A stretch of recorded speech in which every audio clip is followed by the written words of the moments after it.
Good afternoon, people. So today I had not been doing an update on the little baby chicks that we got, but we have an update today. They are what? How old are they? 3 weeks. They are 3 weeks, and but they're almost pretty much fully feathered. They're fully feathered, and we'll show them to you right now. Yeah. Okay, so here they are in the brooder. Let me step back. And we have 26 chicks, and we have a fan on them because it is very hot. We're still in the 90s, almost 100. Actually, the temperature went down. When we had them, when they first arrived, we were still in the 110s, 115s, and they were babies, so they needed the heat, so it was fine, and they still had the lamp. The heat lamp was lower, but now that it's colder or cooler, they don't need the heat lamp, but they're still very hot and they pant. They were panting. They were like dying hot. We had to hook up the air conditioning. So this is what JR did. He used his engineering skills, and we had this AC, and he hooked it up for the chickens in there. And they were receiving the AC, and they were very happy. Little MacGyver skills there. Huh? Yep. Yep. So, and that worked. But we don't have that on all the time. Maybe 1 hour out of the day. That's it. At the hottest. And then when it starts cooling off, we put the fan on top of this. And they're fine. They're fine. But this is how you have to do it if you want to raise meat chickens in the low desert of Arizona, where we are 100 degrees above plus all the time. And you don't want to raise them only in the winter. If you want to raise them, I would say end of summer. I wouldn't recommend raising these in a backyard unless you have a giant infrastructure that you can provide shade for in the summer. So what are you doing? Anyways, this is what we did, and they are ready to come out. They're 3 weeks old. They're fully feathered, and they're running out of space. Take them to the tractor. We have the tractor already set up, and this is their first time on grass. She don't know what's going on.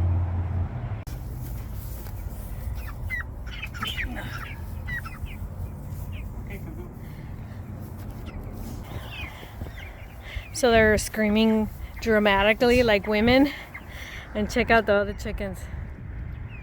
They're like, what is going on over there? They are so scared. They don't know what's going on over here with these chickens. They're so nosy. I got it. Let go. It's heavy, baby. No, you can't let go. He can take it with you. Go. Yeah, see, that's what Daddy called it. There you go. Good job. You turn around. Want to fight?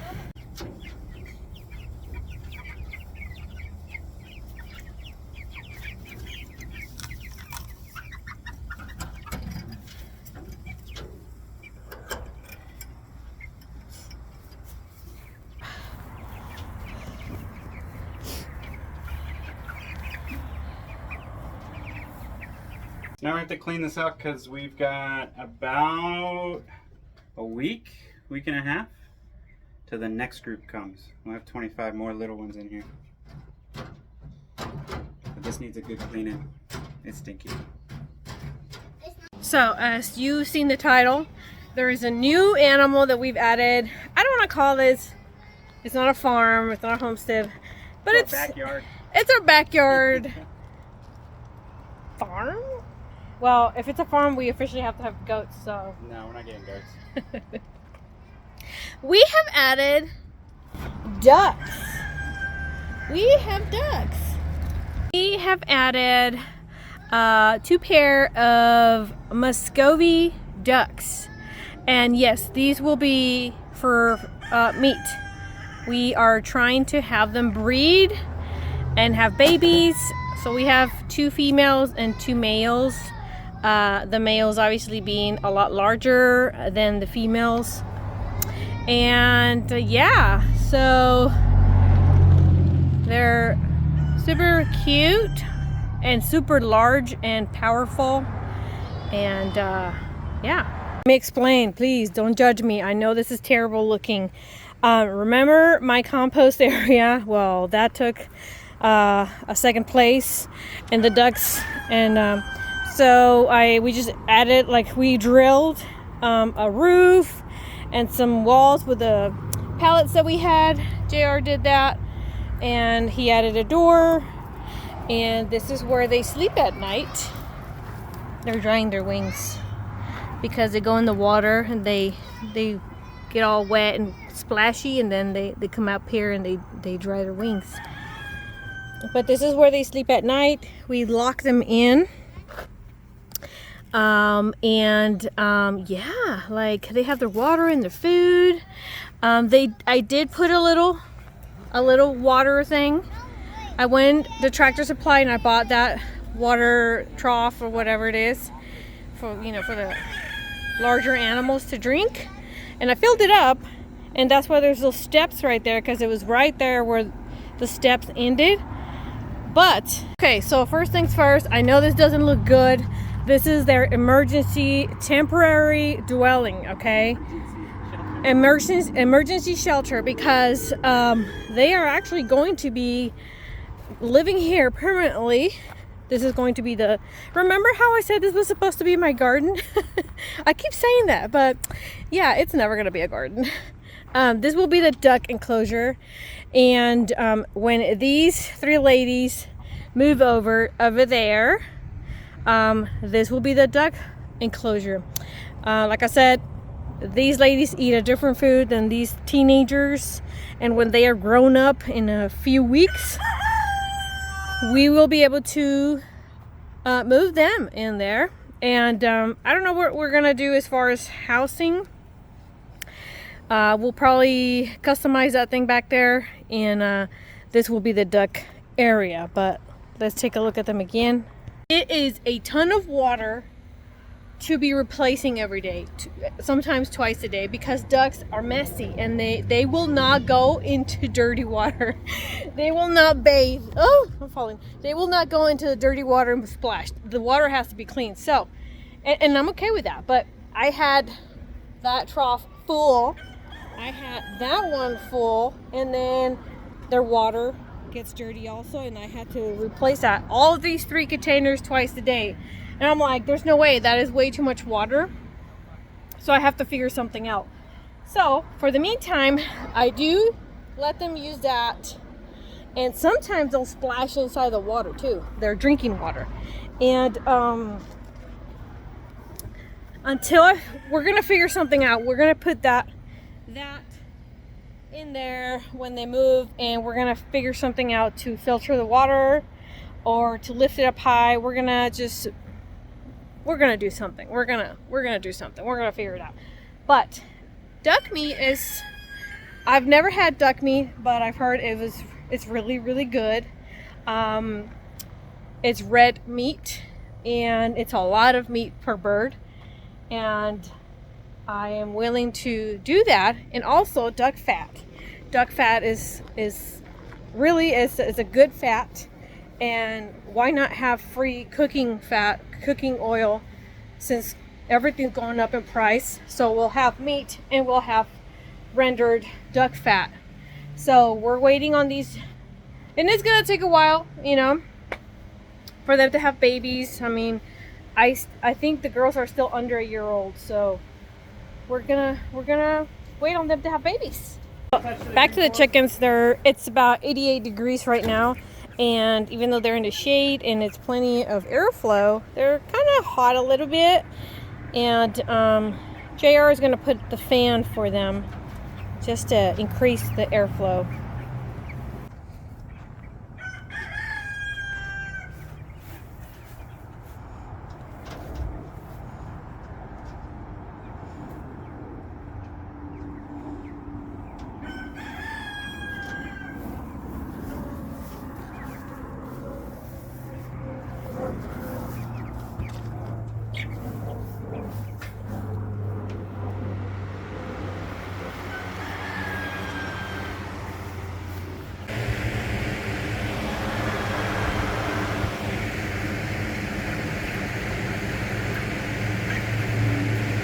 Pretty soon these chickens are not even going to fit here, because till this day, we have not had one chicken die on us. And on top of that, the hatchery sent us one extra chicken. So we ordered 25 and we have 26.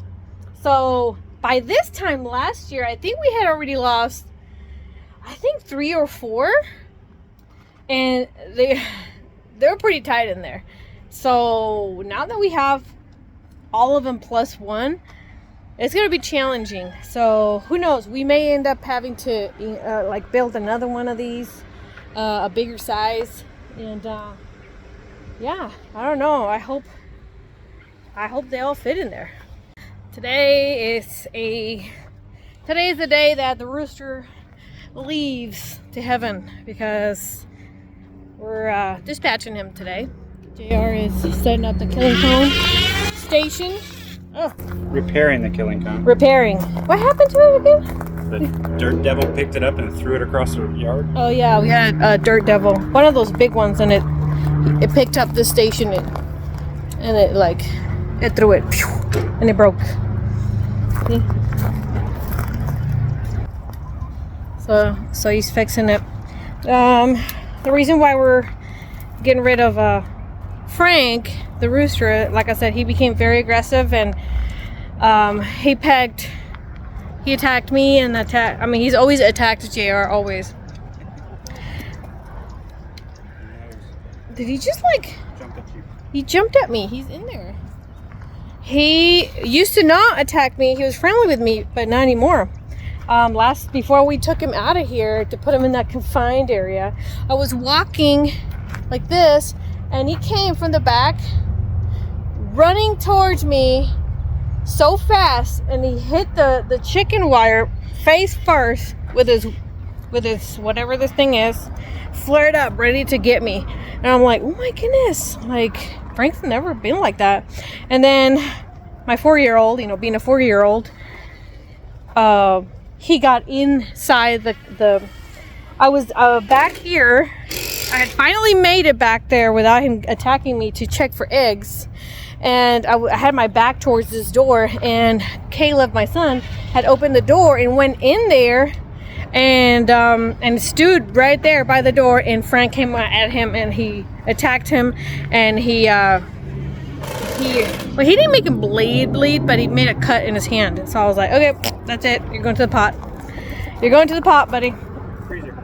To the freezer. And yes, we're going to eat him. Hey, meat is expensive. Like, we're going to take advantage of everything that we can eat. Well, not everything we can eat, but if we have a chicken, I'm not going to give it away. I'm going to eat it, and it's not going to be a tough meat just because he's a rooster. He's a very young rooster. I don't think he's barely going to be a year old.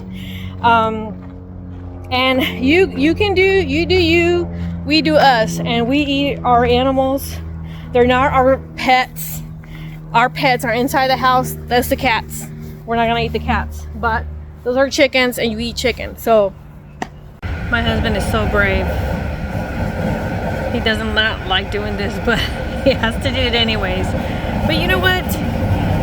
We are actually gonna get another rooster. We're gonna try again. We're going to get a baby rooster and just hold him as a baby. We never did this with him, so I think this is part of why this happened.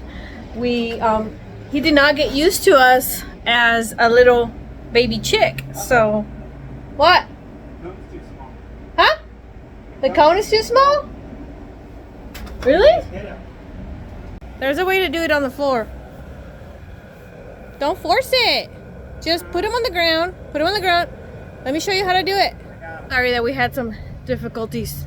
So yeah, we're gonna try again with a brand new baby bird that we can handle and bring him in the house so that he can get used to us, so that he's not attacking us like he was. But yeah.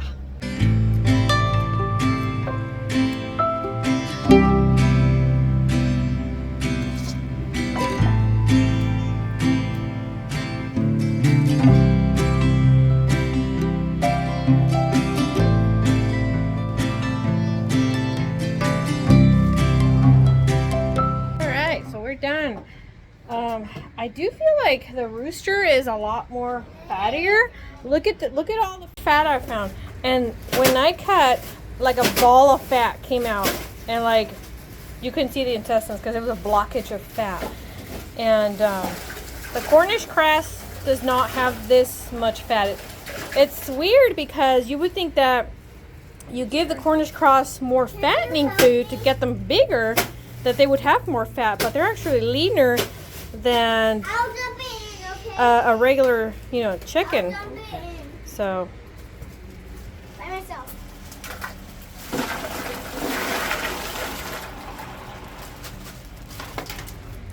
So yeah, this is our little setup for just one chicken, just the table, and I guess it's the same thing, trash, cooler. I will say though, without the plucker, it is a little bit stinkier. I don't know if it was because it's a rooster and it has more feathers than a Cornish cross, and it was wet and it smelled like wet dog, honestly. So yeah, so maybe when the Cornish cross go through the plucker, then all that stinky goes away. I don't know. But I think it's because the feathers are wet and I had to hand pluck it, and when you put the chicken through the plucker, all the feathers, the stinky wet feathers are gone, so that's why it doesn't stink. Hi,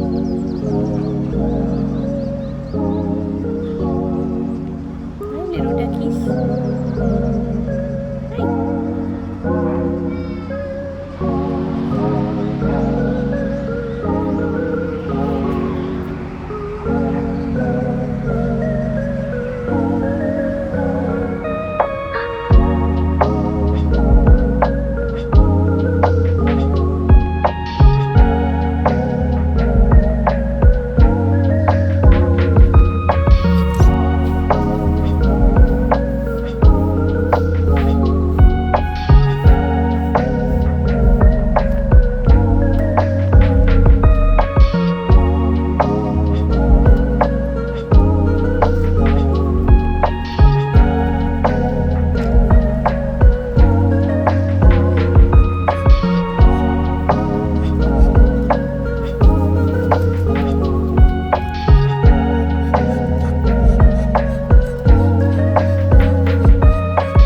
I forgot to mention that one of the features of these ducks that makes them really good backyard ducks is that they are quackless ducks. These ducks don't quack, and they're the only ducks that do that. So if you don't want to annoy your neighbors, these are a good breed to have. Instead of quacking, they do this like hissing sound, or more like a like breath out kind of sound, and they wag their tails vigorously, and this is how they express whatever they want to express. They're happy or they're upset, but they don't quack, and so that's excellent because we don't want to annoy our neighbors. Well, that's it for today. This is all we have to show you. We have our new ducks, and we have our Cornish cross, and we have our egg layers. So wanted to give you an update of what's going on. So thank you for watching. Bye.